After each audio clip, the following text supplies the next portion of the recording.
Hello, and welcome to Rent for Success, providing helpful information for renters in the city of Milwaukee, brought to you by the Department of Neighborhood Services.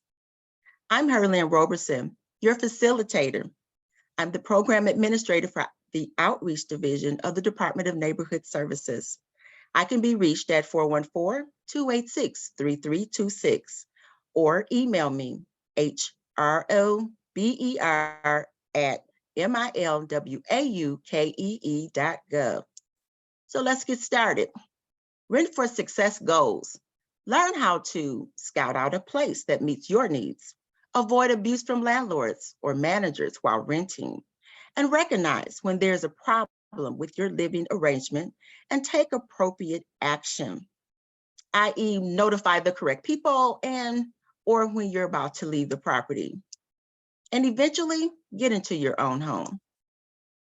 When you are ready to rent, prepare your documents, rental history, references. Make sure you use good references, proof of income. And what I mean by good references is people who know that you're using them as a reference. Current credit report. Did you know that you can get a free report every year in your book that you will be receiving? It tells you that you can get a free credit report from either Equifax, Experian, or TransUnion. And pinpoint what you want so you will know when you see it. List your wants and needs, and also include what you don't want. Consider areas you would like to live in. Use available resources to help you find an apartment or house in one of those areas. And carefully compare different places, cost versus benefits. We'll get to that in a moment. And is home buying a better option for you? Find the best place for me. Some of the places I have listed here would be newspapers, rental magazines, community advocates, for rent signs and bulletin boards, online search engines, friends and relatives, Craigslist. And beware, some of these sources may pose a certain amount of risk, so be cautious when scouting out a new place to live. And find the best place for you. Observe desired neighborhoods at different times of the day, what goes on during the day and what goes on during the night or even the weekend. And how close is it important to different places in your life, such as work, school, playgrounds, church, shopping, public transportation? And what are the drawbacks? Environmental costs, available parking, crime, schools, shopping. And look for signs when you enter that apartment or home. Safety, latches and locks on the windows and doors. Go ahead and open them up. See if there's even locks on them. Electrical outlets and switches. Turn them on and off. We all carry our phone charger around with us. Not enough electricity to see if it actually works, but you know that it works a little bit. Plumbing, sinks, toilets, go ahead and flush it. Adequate water pressure. Turn that faucet on. Windows, doors, open and close them. Rodents and rats. Evidence, look at the baseboards. Basement, is there a smell while you're going down the steps? Standing water, storage, security. Damage in the unit, look at the plaster, carpet, wood trim, appliances. Inspect carefully before moving in. And we all have those cameras on our phone. Take pictures and videos. And when there's smoke, there's probably fire, or was one once. Say something before signing a lease. Things to look for in the inspection. Do not sign a lease or move in if you find any of these. The Department of Neighborhood Services has been there. They're orange or yellow, 8.5 by 11 sticker, and or green boards over any door or window. That means there's probably no running water or sewage backup, non-working, or even a missing furnace. Make sure you pay attention to that. This is a warning sign. Things to look for in the inspection. By law, a move-in inspection report is due to the landlord 7 days from move-in. After that, damage to the unit is presumed to be the renter's. Take pictures, You might find that cigarette burn in the corner that they missed. Make sure you add that onto that inspection report. Landlords, they don't have to remind you to return that report on time, but they do need to provide it to you. Check that address and see if the unit is the same as what you signed and what they're showing you. Landlords' promises to make repairs at move-in should be in writing and completed within first 30 days of rental. Take note. Find out the policies of the building. They may have a renter's handbook, the policy for repairs, on-site manager, where and to whom do you pay rent, who actually owns the building. Research the landlord's reputation because he or she is definitely going to research yours. Ask tenants and neighbors. Check his or her properties on CCAP. All of these websites will be found in your book that you will receive. Are there any orders issued against the property? Whatever type of agreement or lease you have, get a copy in writing. Insist on it. You're entitled to one by law. Also, very important, the landlord must provide a lead disclosure statement. You can look at the property yourself. And if you're not computer savvy, go ahead and give us a call. Our number is listed in the book, 414-286-2268. We can look that up for you. Otherwise, we have step-by-step instructions. You can visit milwaukee.gov/mymilwaukeehome. Enter the full address and then click Submit Address. Page-by-page instructions are in the book, and it will look accordingly. Before signing, Department of Wisconsin Agriculture, Trade, or Consumer Protection, written rental agreements shall be furnished to applicants and time given to read and understand them before signing. Read it carefully. We work closely with community advocates. Give them a call. They'll go over it with you. Their number is also in the book. Immediately upon accepting any earnest money or security deposit, the landlord shall provide the tenant or prospective tenant with a written receipt for the deposit. This does not apply if tenant pays by check or money order. Do not let the landlord tell you, I'll give it to you later. If the tenant pays in rent in cash to the landlord upon receiving the cash payment, they shall provide the tenant with a written receipt stating the nature and the amount of payment. Get your receipt. Don't rely on the landlord to give it. Ask. And look closely at the details. What is the exact address of the building or the unit? What exactly is and is not included in the rent?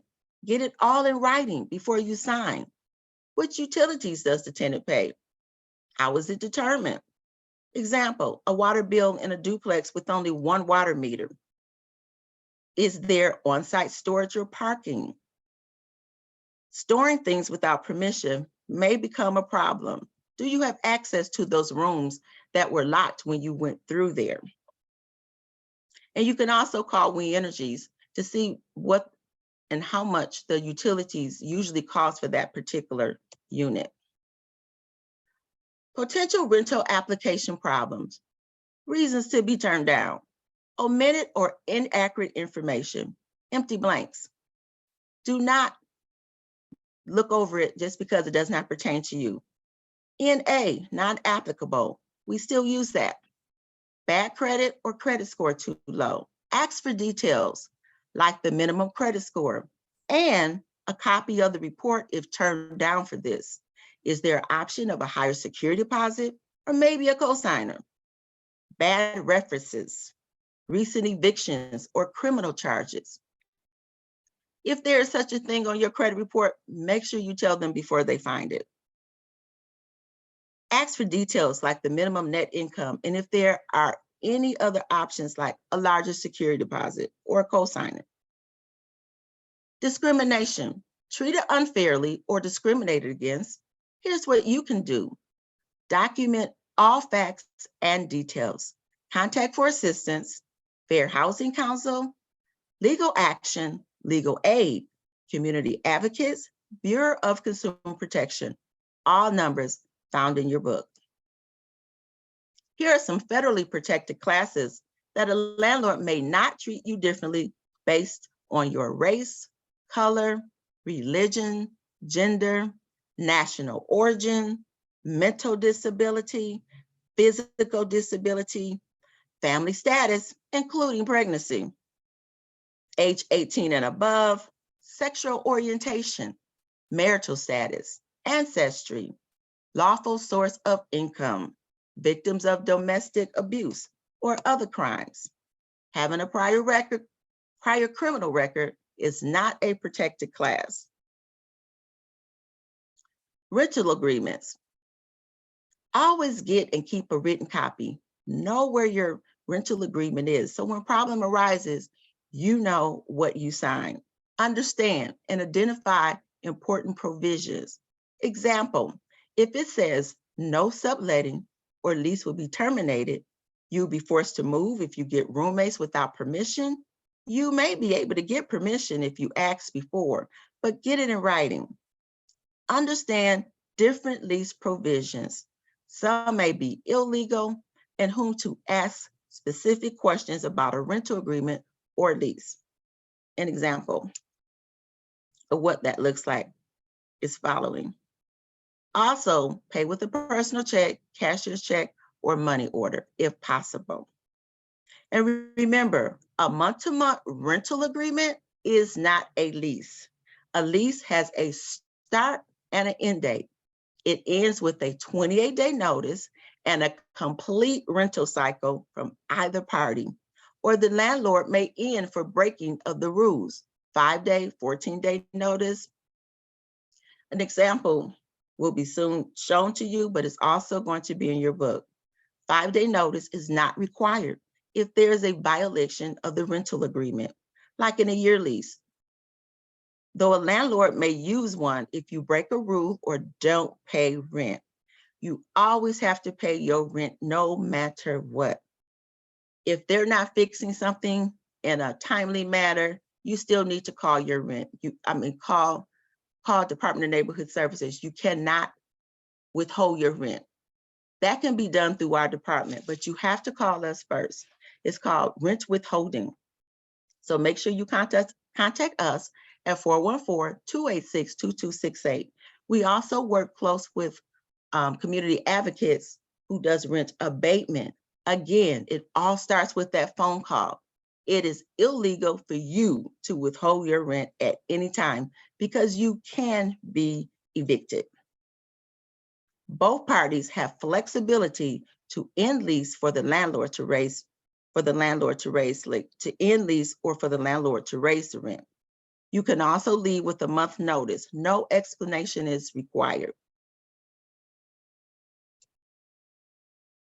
Rental agreements usually expires in 12 months unless a 5 or 14-day is served, meaning that you did something to break that lease.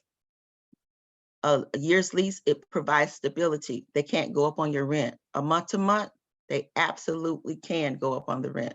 But you have that safety net because this is what we agreed to for the next 12 months. This is going to happen. And know the difference of what you have. If you don't have a lease that you sign, then you're on a month to month. So rent and other provisions remain the same for the entire year of the lease with that 12-month lease. Month to month, absolutely not. They can change it at any time, raise your rent anytime. So a annual lease agreement may be auto-renewing. Everyone's leases renews differently. Read it carefully. If it is, the landlord is required to notify tenants 15 to 30 days before it renews. So tenants may opt out if they wish. Again, everybody lease renews differently. And all your understanding, get that understanding. It's more protection. Missing rent payment or other breach of the agreement requires a 30-day to pay rent. Correct breach or vacate. 5-day notices with a lease longer than a year, except for a criminal activity. I have this all neatly written. that you're going to see in a moment. So there's no confusion about rental agreements and month to month and how tenancy ends if you break the laws. Know what it says, get it in writing, read all of it, get a copy for yourself, insist on it. Spoken, written legal contract, if not discussed or an original lease expires legally, it is automatically considered a verbal month-to-month agreement after that. Each type of lease carries with it specific rules.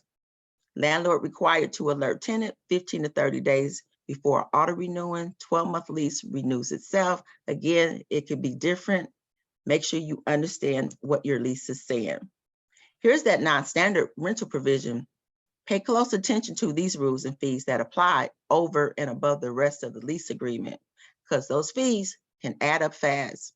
There's things on here like late fees, return check, stop payment fee, failure to properly dispose of recyclables, lawn mowing, snow removal. Whose responsibility is it? Know what you are initially. It could look like it's a lot, but pay attention to what you are doing. And if you are uncomfortable or unsure, talk to someone that knows about renting rules and your rights before you sign. Community advocates, legal action. Those numbers are found in your book. And determine your true costs. Map out your dependable monthly income. Dependable is what you go to work and you know you're going to earn. SSI and W-2 child support, that's not dependable. You may or may not get that. Look at variable monthly income. Do not depend on these when deciding what you can afford. Counting on a tax refund before figuring out your taxes may be devastating if you owe. So apply a workable spending plan to prepare for your expenses. And we have some examples in the workbook that you'll be getting. Managing monthly income, you can find so many websites. We found a few. The Best Personal Finance Services of 2018, 12 free apps to track your spending, and how to pick the best one for you. There are so many more.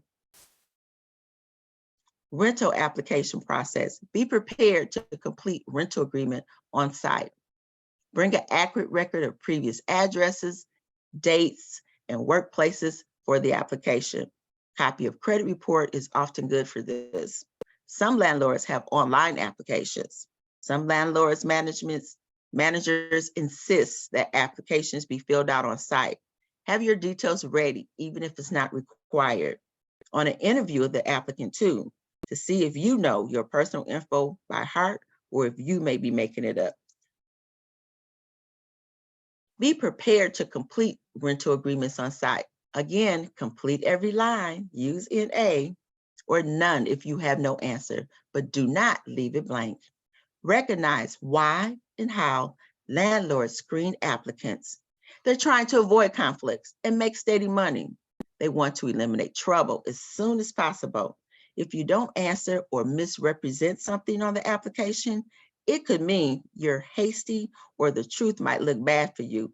So don't make it easy for them to reject you. And again, have those explanations of the documents for past mistakes ready. Criminal convictions, evictions, your landlord most likely, again, knows about CCAP, and so do you now. So best policy is to come clean about past incidents. Misinformation or empty blanks are grounds to disqualify. It will usually say so right on the application. Providing a prepared, truthful explanation for a prior conviction appears much more respectable. If your landlord CCAPs you and finds a conviction or eviction you did not include when asked, that's misinformation and a legal reason to reject your application. If you have a charge that was satisfied or dismissed, bring some proof. Explaining negative history, write a paragraph or two to explain the details of a past charge and why they are in the past and are no longer an issue to a landlord. Be honest. Example, I got evicted once when I was 20 years old. I lost my job and had some hospital bills at the time in my life.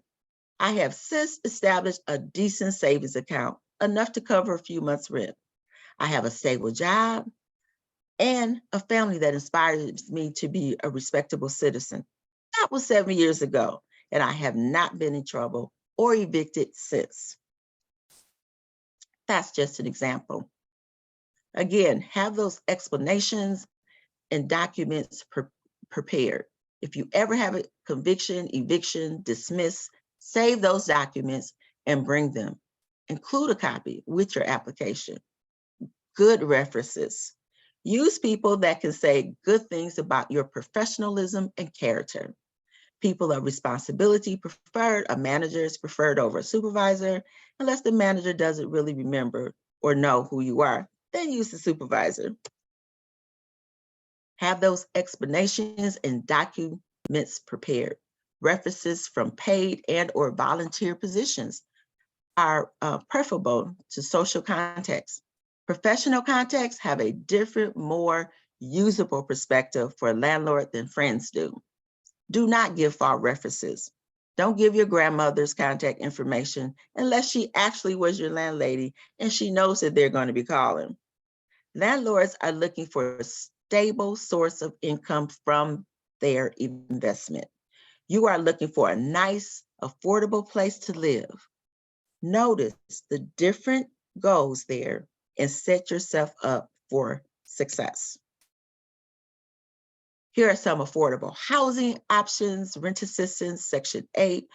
We have the website here, HUD Help, nonprofit housing developers, and of course, the City of Milwaukee Real Estate Department. Houses for sale and $20,000 forgivable loan through the Home Buying Assistance Program. And which place is better for you? That one-time cost where it includes security deposit, credit check. These may not apply. Regular costs, heat, water and sewer and trash and parking, internet. Location. Is it near what's important to you? Building, what's some of the drawbacks? Is it noise, air quality, too many steps? Rental unit, is it enough space for you? Do you want it to have appliances included? Comfort, if they're offering a lease month to month, do they want you to do the grass, responsible for the snow? What's important to you? And above all, make sure of the exact address, unit number before you sign that agreement. Again, you may contact We Energies for last year's energy bill. Here's a little sample to how to compare your costs. Do the math. How much would you have to spend on things like gas, parking tickets, and permits at each place? It all adds up. You would just label it unit 1, 2, and 3, and maybe unit 1, they all have the same amount of credit check, which is now $25, by the way, and not 20. One may have earnest money, one may not. One may want a larger security deposit versus a lower security deposit. The rent may be a little higher, but they're including that energy bill, or it's including that water if you're in a duplex, and parking and laundry on site. What's important to you? Then you add it all up to see what and how that balances out for you. Do a comparison. Here's that sheet I was telling you about types of notices. Act 176 and rental agreements. Notice there are distinct differences between the different types of agreements. Can a landlord serve a 14-day notice to end a tenancy without first serving a 5-day notice to pay or stop something? If a tenant is served with a 5-day notice to pay and moves out in 4 days, is that considered an eviction by law? We have it all laid out for you. But because you took this class, of course, you're not going to need this, but you're going to help your friends and family out. So we worked with Attorney Pettit, who helped us do our landlord training book also, which is another free program if you're interested in taking that also. Difference is, it's a 5-hour class. But when you're ready to purchase that property, and even if you're not, go ahead and sign up for that class also. But here we got it laid out, 5-day notice, 14-day, When can it be served? If you have a lease for at least a year or less, or if you have a lease for more than a year, it's different types of notices. You can always pull this out, but again, you won't need this. Act 176 is something that occurred about, I want to say 4 years now. Be advised that under Act 176, you could be issued a 5-day notice to vacate your place with no chance to fix it for criminal behavior committed by either you, a member of your family, a guest of yours, or anybody invited by a member of your household. This may seem unfair, but the point is you are held responsible for what goes on at your place. You can appeal, contest the 5-day notice, but it boils down to a court battle and will rely on proof and evidence. We go into great detail about the criminal activity, meaning that if it threatens the health or safety or the right to peaceful enjoyment, or that threatens the health and safety of the landlord or an agent of the landlord, i.e. manager, painter, handyman, or involves the manufacture or distribution of drugs on or near the premises. Advantages of written agreement, again, it helps eliminate arguments when members don't agree. Easier to make peace if there are problems later. Provides proof of what the landlord and tenant actually agreed to. Protects tenants from changes in rent or rental conditions that occur after move-in. And by law, if there's no written agreement, it is considered a verbal month-to-month. And by the way, did you know that they only need to give you a 12-hour notice to enter the unit? Remember, the unit does not belong to you. So they have the right to come in anytime they want, as long as they give you at least that 12-hour notice. So have a rapport with that property management or landlord or that owner so that you can make sure that you're there if you want to be there. Because guess what? You don't have to be there for them to enter their unit. Maintenance and things to know. The landlord is required to provide you that check-in form. Remember, you got 7 days to complete and return it. Ask what to do or who to call if things break. It's Christmas Eve or what's coming up now, 4th of July. You want to know who you can call if that stove breaks down. And ask for a tenant guidebook if possible. Here's a fun little thing that we put together. Who does what? The oven is dirty, but it was dirty when you moved in. Absolutely your responsibility. If you didn't open up that stove door to see if it was dirty, you can't call them after you handed that check-in report. There's a leaky faucet in the kitchen. Absolutely the landlord responsibility, not yours. The toilet is clogged. That can be both. Your friend came over with a child, the child put blocks down there, the plumber finds it, the landlord could charge you half of it or all the bill. So be careful. There are bed bugs in a single family home. That could be landlord or tenant. It's really tricky, depending on what type of unit you're in. But you can always call us, Department of Neighborhood Services, and we'll help sort that out. The carpet is stained, has cigarette burns, and was new at move-in. It's your responsibility to prove that that wasn't you and it was there before move-in. So make sure you look closely when you go and look at that unit. A bedroom light bulbs burns out, it's your responsibility to replace those light bulbs. I actually beg to differ if you are in a unit and the ceilings are 12 feet high. A smoke detector battery goes dead. Definitely the landlords. They should have a 10-year smoke detector. If not, give us a call because by law, they have to have that 10-year smoke detector in there. There's no hot water. Could be yours and the landlord's, depending on what type of unit you're in. And if they notified you that you would be responsible for half of that water bill.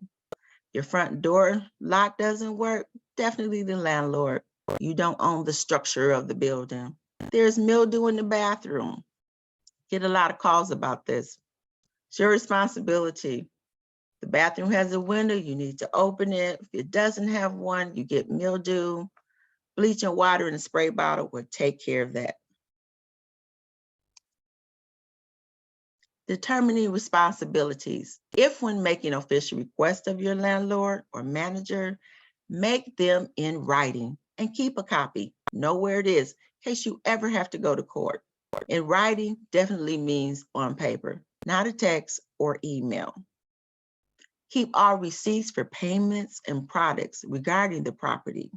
If you choose to pay after you move in, unless other rights agreed, it's not refundable. Have that conversation.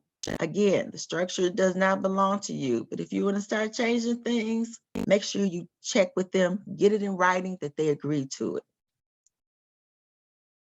Determining responsibility, terms and non-standard provisions, read and know. Do not assume anything is the landlord's job. Check government regulations. It's in your handbook, Wisconsin Tenant Rights and Responsibilities, Wisconsin Landlord Tenant Guide, also in your booklet.